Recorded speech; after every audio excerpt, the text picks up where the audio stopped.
में हमने क्या किया था, मतलब हमने 1.2 ख़त्म किया था। 1.2 के इंपॉर्टेंट क्वेश्चन सॉल्व किए थे और 1.3 चालू करने के पहले मैंने तुमको बताया था कितने क्राइटेरियाज होते हैं दो ट्राइंगल को सिमिलर प्रूव करने के लिए। मैंने और दो इंपॉर्टेंट चीज़ बताई थी, दो रूल्स लिखवाए थे। If two triangles are similar then their corresponding sides are in proportion. बताया था ना कल? तुमको बताया था कि इनको बताया था? अच्छा, तुम लोग को नहीं बताया था, तो फिर बता देता हूँ मैं। अगर दो ट्राइंगल में बता देता हूँ, ऐसे बना के दिखा देता हूँ मैं तुमको। सपोज़ ये दो ट्राइंगल्स है, ये एक ट्राइंगल है, ठीक है, और ये एक ट्राइंगल है। सॉरी, ये दो ट्राइंगल्स है। अगर मैं कह रहा हूँ कि ये दोनों ट्राइंगल सिमिलर है, अगर मैं ये सपोज़ इसका नाम है ABC, इसका नाम है DEF, ऐसे दो ट्राइंगल्स हैं। मैं कह रहा हूँ ये दोनों ट्राइंगल सिमिलर है, ठीक है। जब दो ट्राइंगल सिमिलर होते हैं ना, मैं इसको लिख दूंगा ऐसे कि triangle ABC is similar to triangle DEF। अगर मैं कह रहा हूँ कि ये ट्राइंगल इसको सिमिलर है या ये ट्राइंगल इसको सिमिलर है, तो इसका मतलब इसके साइड्स प्रोपोर्शन में आते हैं। इसके सारे साइड्स प्रोपोर्शन में आने का मतलब मैंने कल बताया था BPT में भी, बेसिक प्रोपोर्शनैलिटी थ्योरम में। क्या बताया था? प्रोपोर्शन में आने का मतलब क्या होता है कि AB का करस्पॉन्डिंग साइड यहाँ पर क्या है? D। क्योंकि देखो, आपका जब कॉन्ग्रुएंस लिखते हो ना, तो इसका ऑर्डर मैटर नहीं करता, A पहले लिखा है कि B पहले लिखा है कि C लिखा है। But if you write down that this triangle is similar to this triangle, इसका मतलब A का करस्पॉन्डिंग D है, B का करस्पॉन्डिंग E है और C का करस्पॉन्डिंग F है। समझ में आया? ये कॉन्ग्रुएंस में चल जाता है, कोई भी ऑर्डर लिखा दो। बट अगर आपने ABC लिखा है, DF को सिमिलर है, तो ये ऑर्डर प्रॉपर होना चाहिए। A का करस्पॉन्डिंग होना चाहिए, B का करस्पॉन्डिंग E का होना चाहिए, और C जो है वो F का करस्पॉन्डिंग होना चाहिए। तो मैंने कहा कि if two triangles are similar then the corresponding sides are in proportion. उसका मतलब होता है कि AB अपॉन DE, मतलब इसका AB corresponds to D। This ratio will be equal to इसका BC अपॉन इसका EF। इसका अगर हमने लिया AC तो इसका आएगा DF। This is how it works. इसको बोलते हैं if two triangles are similar then the corresponding sides are in proportion. दूसरी चीज मैंने बताई थी कि सेकंड, ये तो फर्स्ट चीज हो गया, if two triangles are similar then the corresponding sides are in proportion. और दूसरी चीज है if two triangles are congruent then their angles corresponding angles are congruent. तो अगर मैं यहां पर लेता हूं, अगर मैं यहां पे लिखता हूं angle ABC, that means I am talking about which angle? Angle B, क्योंकि B बीच में, मैं इसके बारे में बात कर रहा हूँ। तो B का करस्पॉन्डिंग एंगल यहाँ पर क्या है? तो एंगल DEF यानी E, ठीक है। दूसरा एंगल मैं लेता हूँ BAC, आपको दिखाई दे रहा है BAC, ये this will be congruent to DF, angle EDF, ठीक है। उसके बाद क्या है? तीसरा angle BAC is congruent to angle EDF। तीसरा C दिखाता हूं मैं, ठीक है। C मैं लिखूंगा यहां पर angle ACB is congruent to angle DFE। समझ में आया?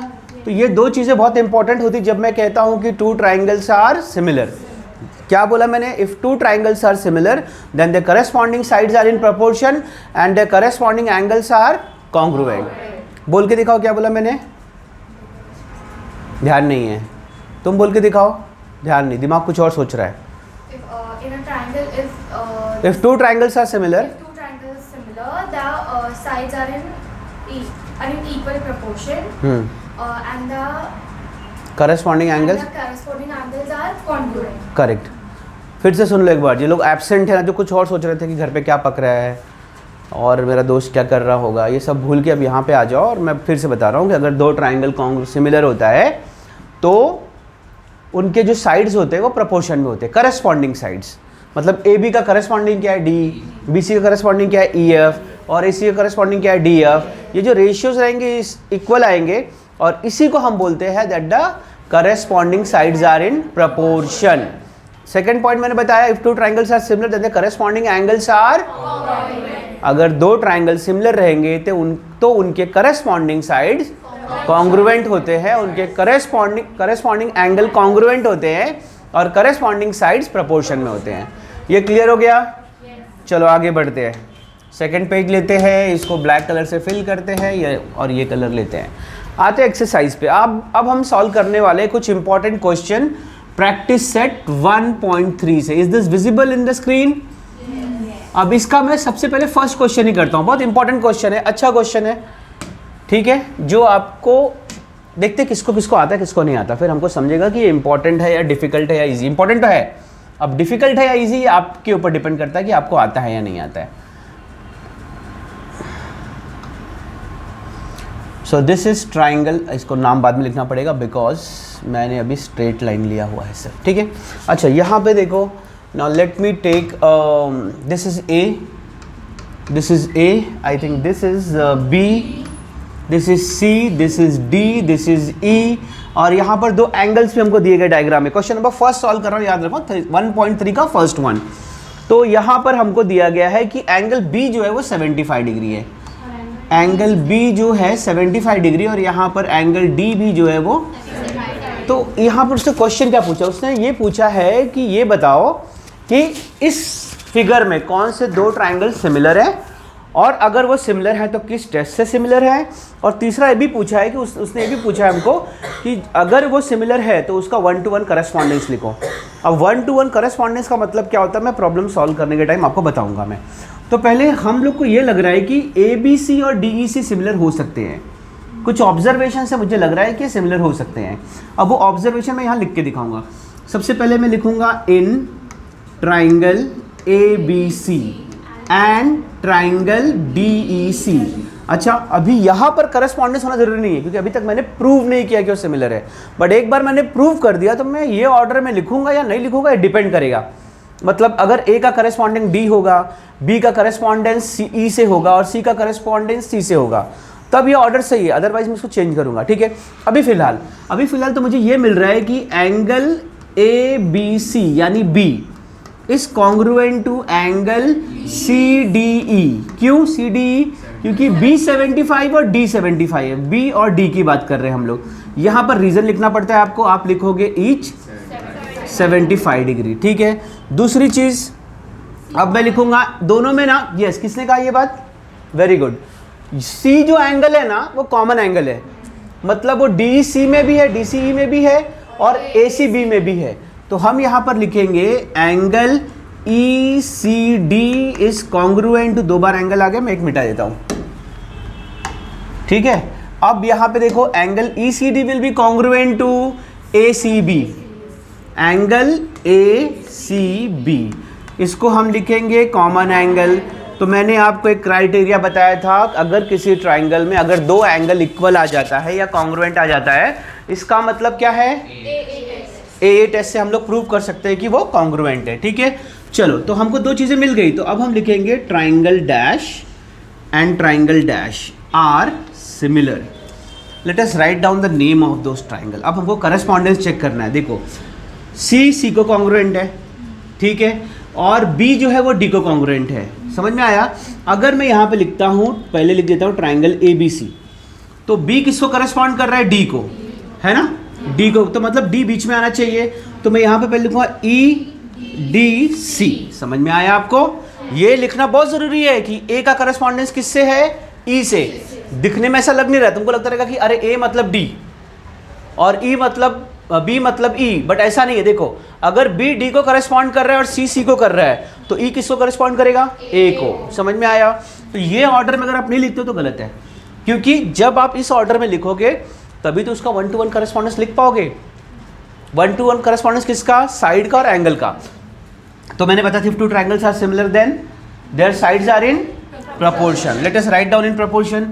इसका AB तो उसका ED, इसका BC तो इसका DC, इसका अगर हमने लिया AC तो इसका EC। समझ में आया बच्चों, ठीक है। 1-to-1 करस्पॉन्डेंस लिखने को बोला है उसने, तो मैं लिखूंगा side AB corresponds to side, बोलो AB लिया तो ED या D लिख सकते हो तुम लोग, ठीक है। अभी लिखा side BC that correspond to side DC। फिर लिखता हूं मैं side AC corresponds to side EC। अभी एंगल की बात करते हैं, ठीक है। Angle what A B C corresponds to, या ऐसे 3 में नहीं लिखना होता, करेस्पॉन्डेंस जब लिखते हैं ना आप 1 to 1 लिखो। मैं एंगल ए की बात कर रहा हूँ, तो एंगल ए किसको करेस्पॉन्ड करता है? Angle E. एंगल बी किसको करेस्पॉन्ड करता है? डी। एंगल सी किसको करेस्पॉन्ड करता है? इसको बोलते हैं 1 to 1 करेस्पॉन्डेंस। समझ में आया?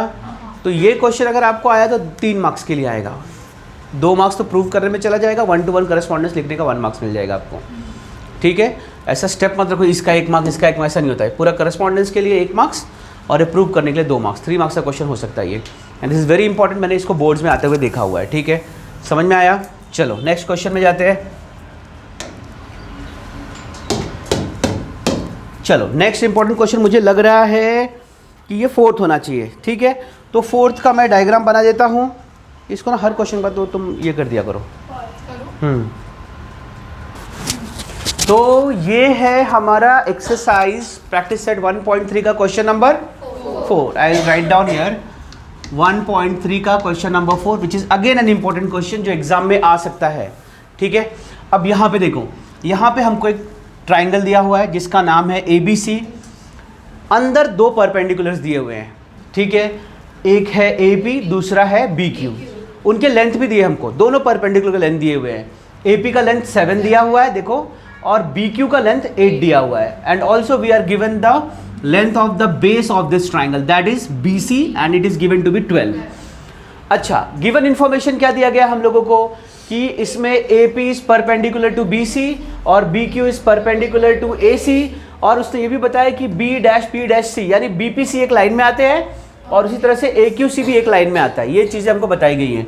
सबसे पहले हमको प्रूव करना है, कौन है वो, ठीक है, हमको प्रूव करना है triangle CPA is similar to triangle CQB। ये 2 ट्राइंगल है, ठीक है। आपको उस ट्राइंगल के ऊपर ध्यान देना है जो ट्राइंगल को हमको प्रूव करना है। इसमें छुपा हुआ है, कभी कभी हमारे दिमाग में आता नहीं है, मैं थोड़ा सा उसको अलग कलर देता हूं मैं। ये देखो, ये CPA है और दूसरा कलर मैं ये ले लेता हूं, ये CQB है। ये 2 ट्राइंगल्स की बात कर रहे हैं हम लोग, ठीक है। एक को मैंने ब्लू कलर दिया हुआ है, ये जो CPA है, और CQB को मैंने ग्रीन कलर दिया हुआ है, ठीक है। ओके, चलो स्टार्ट करते हैं। अब इसको प्रूव करना है हम लोग को। मेरा सॉल्यूशन या प्रूफ यहाँ से स्टार्ट होता है। सबसे पहले ना, अगर मुझे ये प्रूव करना है कि दोनों ट्राइंगल सिमिलर है, तो मैं देखता हूँ कौन से कॉन्ग्रुएंट पार्ट्स दिखाई दे रहे हैं। कुछ चीज़ें दिखाई देती है या गिवन में दी होती है, कुछ चीज़ें हमको ढूंढना पड़ता है। तो यहाँ पर हमको ये दिखाई दे रहा है कि CPA में P और CQB में Q दोनों 90 है। तो हम यहाँ पर लिखेंगे in triangle CPA and triangle CQB I write down angle CPA is congruent to angle CQB। मतलब P Q को कॉन्ग्रुएंट है। क्यों? क्योंकि दोनों भी 90 डिग्री हैं। यहाँ पे रीजन दूंगा मैं, ईच 90 डिग्री, ठीक है बच्चों।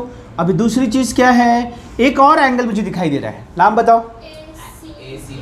ACP और BCQ, दोनों में C कॉमन है।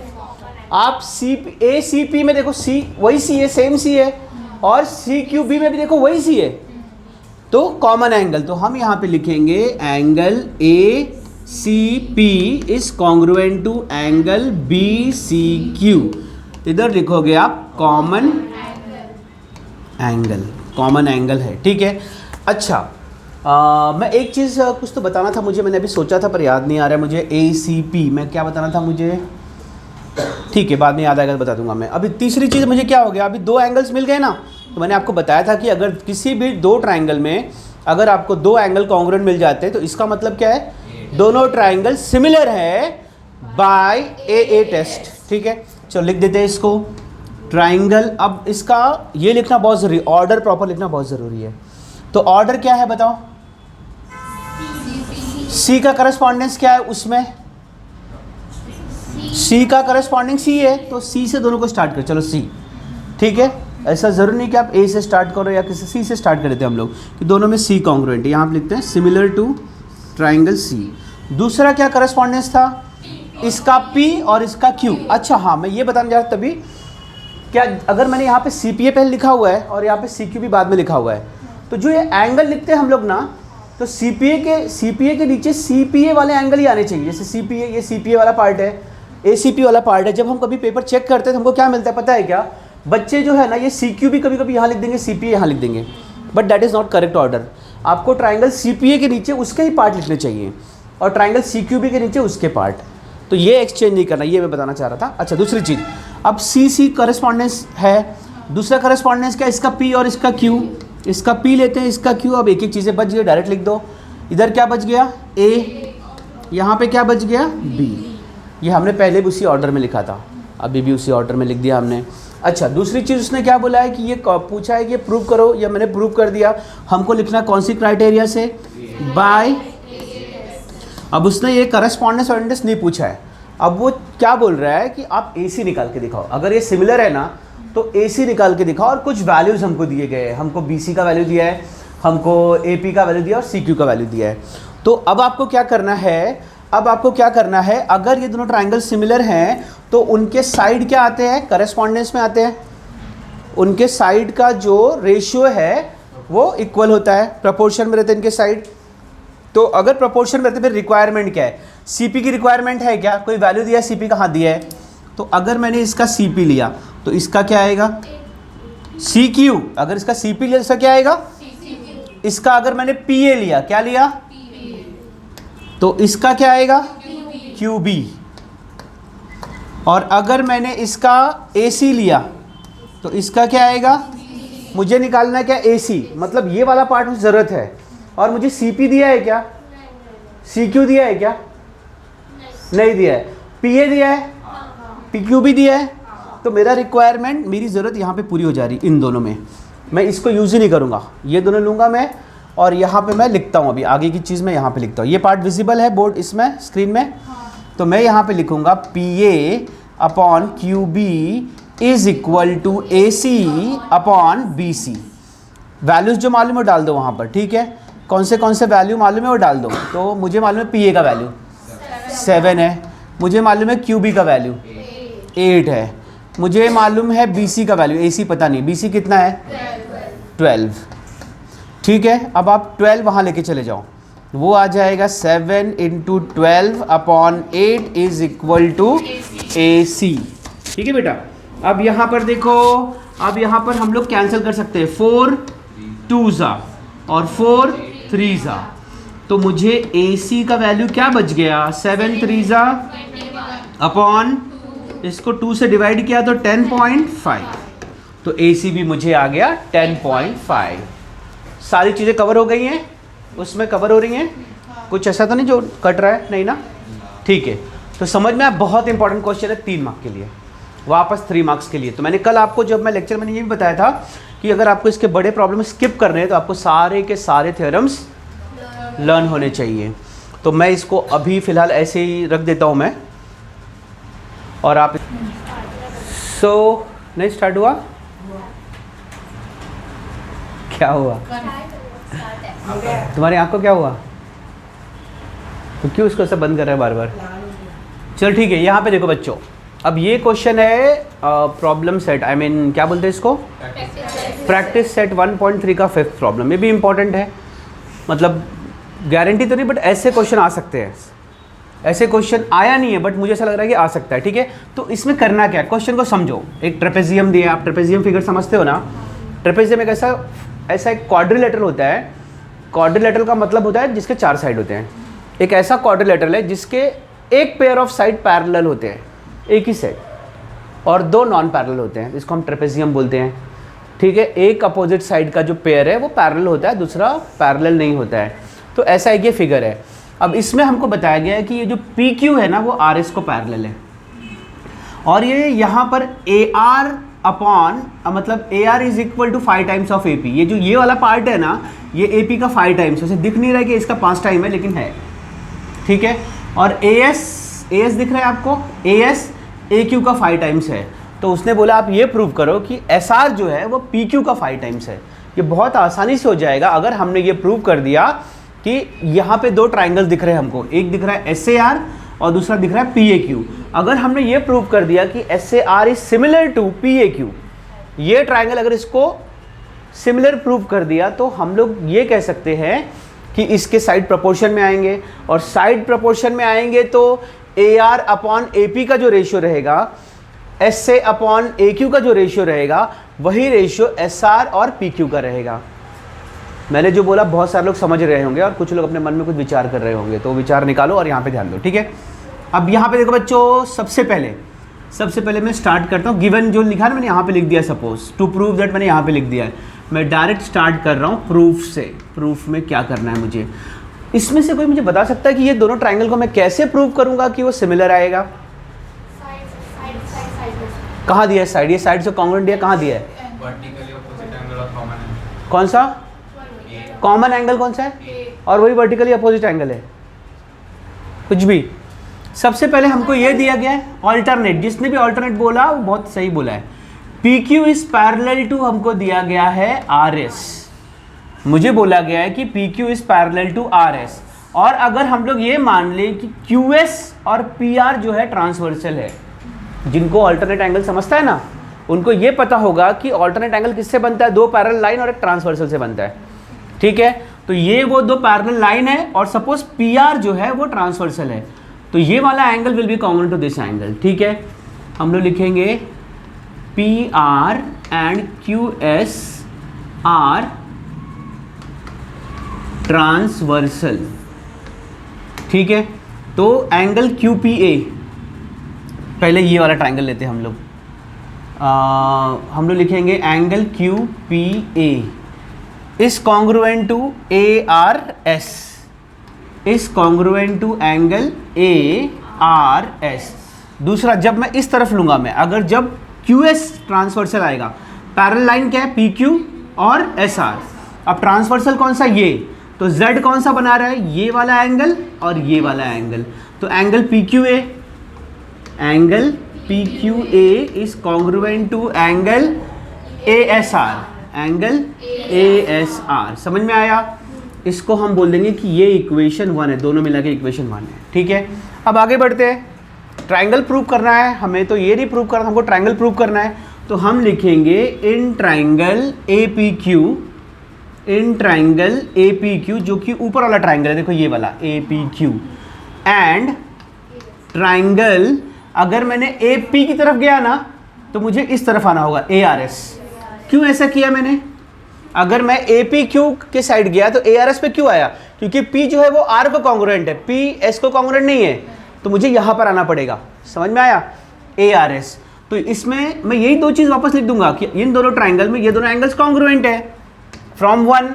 तो मैं यहाँ पे लिखूंगा angle QPA is congruent to angle ARS, ये वाला, और angle PQA is congruent to ASR, ये वाला, और इन दोनों को हम लिख देंगे फ्रॉम 1। कहाँ से मिला मुझे ये? फ्रॉम 1। देयरफॉर, फाइनली मैं यहाँ पे लिखूंगा therefore triangle APQ is similar to triangle ARS। A का करस्पॉन्डेंस A से ही है, P का करस्पॉन्डेंस R से है, और Q का करस्पॉन्डेंस S से है। तो ये दोनों ट्राइंगल मैंने प्रूव कर दिया कि वो सिमिलर हैं। अच्छा, अगर ये दोनों ट्राइंगल सिमिलर है तो इनके करस्पॉन्डिंग साइड्स क्या आएंगे? प्रोपोर्शन में आएंगे।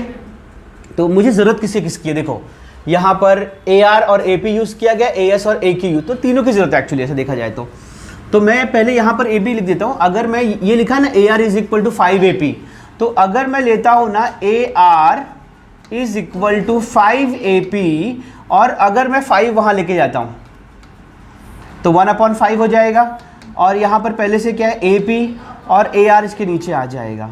तो AP अपॉन AR का रेशियो क्या मिल रहा है मुझे? ठीक है, पहले मैं इसका लेता हूँ, इसका AP अपॉन इसका AR, और इसका अगर मैंने PQ लिया तो इसका RS, इसका अगर मैंने AQ लिया तो इसका AS।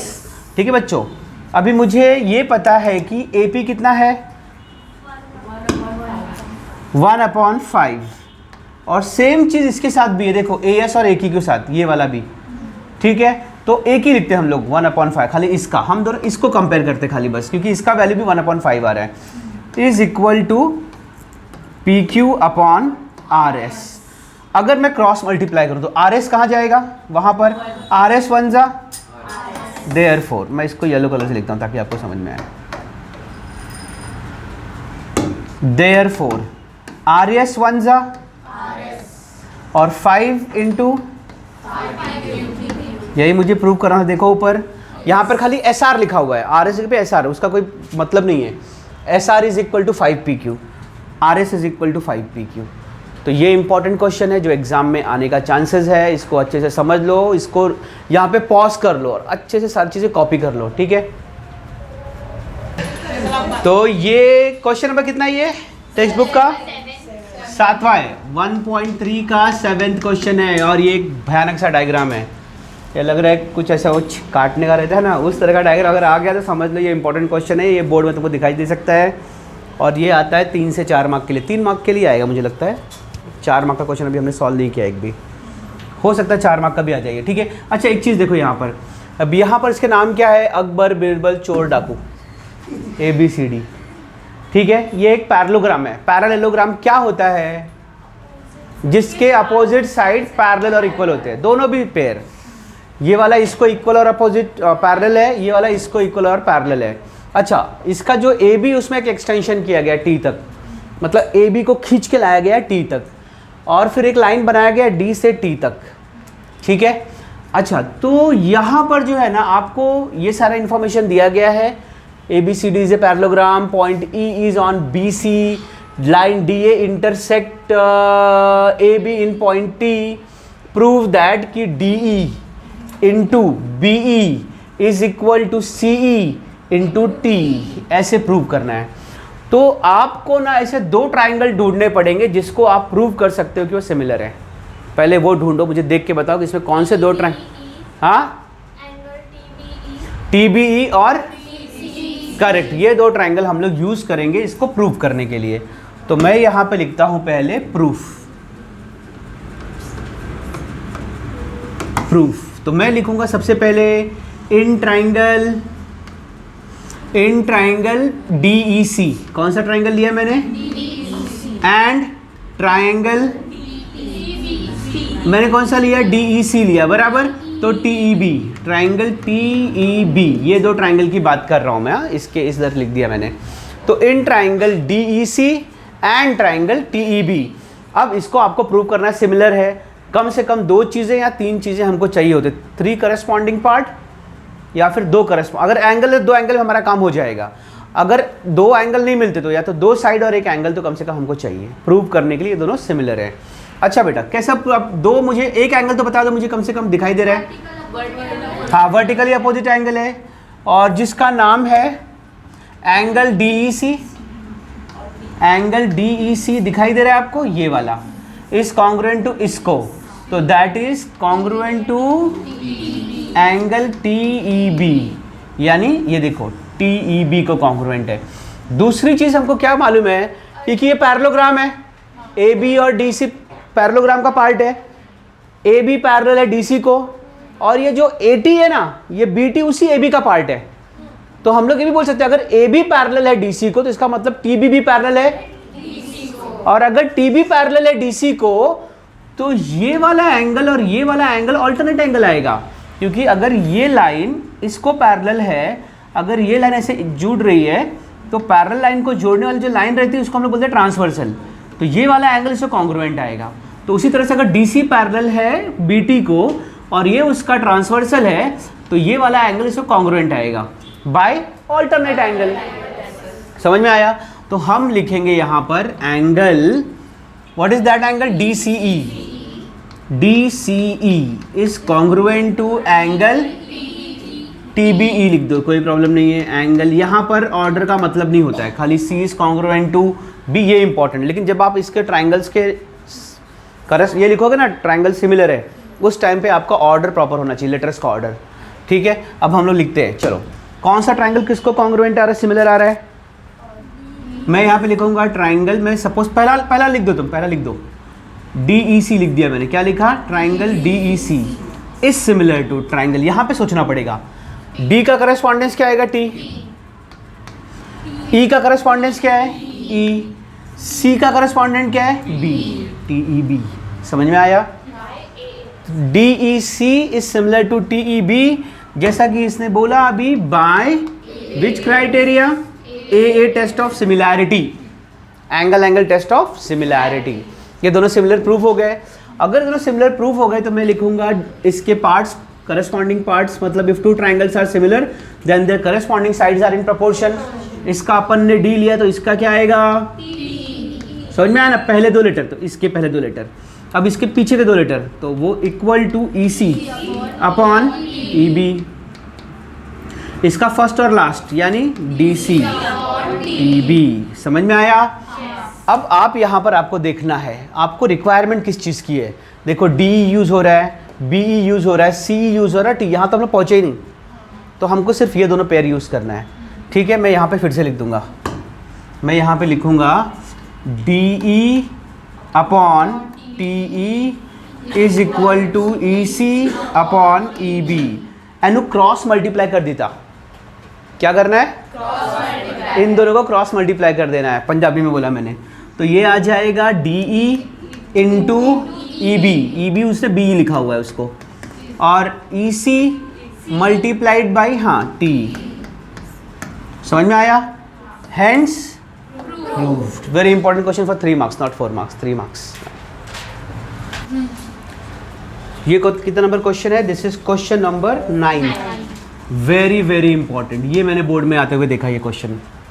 ठीक है, ये क्वेश्चन आता है बोर्ड में, है बहुत इजी, लेकिन ये सारे क्वेश्चन तुम्हारा जो सिलेबस अभी नया आया है ना, वो सारा इजी कर दिया है, सारे डिफिकल्ट क्वेश्चन निकाल दिए जो बड़े बड़े क्वेश्चन आते थे, तो बहुत इजी है। इसमें भी सिमिलैरिटी यूज़ करा, 2 ट्राइंगल को सिमिलर प्रूव करना है। अभी तुम बताओ कौन से 2 ट्राइंगल का इस्तेमाल करना चाहिए। क्वेश्चन क्या, देखो एक ट्राइंगल ABC आपको दिया गया है, ABC दिया गया है, उसमें बोल रहा है D जो है वो BC पे आता है। ठीक है, सच दैट कि angle BAC is congruent to angle DAC। तो BAC का मतलब ये वाला एंगल और ADC का मतलब ये वाला एंगल कॉन्ग्रुएंट, बहुत अजीब सा दिख रहा है ये। ठीक है, तो ये कभी कभी बच्चे इसको देखिए कंफ्यूज हो जाते हैं कि ऐसा कैसा डायग्राम दिया गया है कि BAC is congruent to angle ADC। तो angle can be equal irrespective of size. एक ट्राइंगल दिखने में बड़ा दिख रहा है, उसका एंगल भी बड़ा दिख रहा है, और ADC, जब कोई 2 एंगल एक मेजर के होते हैं, साइज में छोटे बड़े हो सकते हैं बट उनका मेजर एक जैसा हो सकता है। ठीक है, अच्छा चलो, हम लोग को बोला गया कि ये दोनों एंगल्स जो है वो कॉन्ग्रुएंट है, प्रूव करो कि CA स्क्वायर, ये देखो ये CA का square is equal to CB into CD, ये प्रूव करना है हमको। तो कैसे करेंगे इसको, तो सबसे पहले हम लोग गिवन लिख देंगे। गिवन में क्या क्या आएगा, गिवन में हमको आएगा क्या कि angle BAC is congruent to angle ADC, सिर्फ यही इतना ही दिया है, ADC है, मैंने AD लिख दिया गलती से। ठीक है, ये गिवन में दिया गया है। प्रूव क्या करने का है अपने को,